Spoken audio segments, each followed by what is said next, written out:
ఎలా ఉన్నారు? అందరు బాగున్నారా? ఈరోజు వాము బజ్జీలు చేస్తున్నాను. ఇంకో వామాకు కడిగి శుభ్రంగా ఆరబెట్టాను. శనగపిండి, వాము, తగినంత ఉప్పు, కొంచెం కారం, కొద్దిగా వంట సోడా, వాటర్ వేసి కలపాలి. వాము బజ్జీ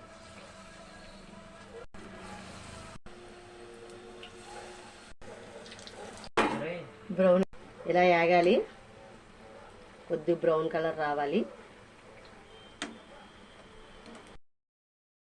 బజ్జీలు రెడీ. చూడండి ఇలా ఉంటాయి.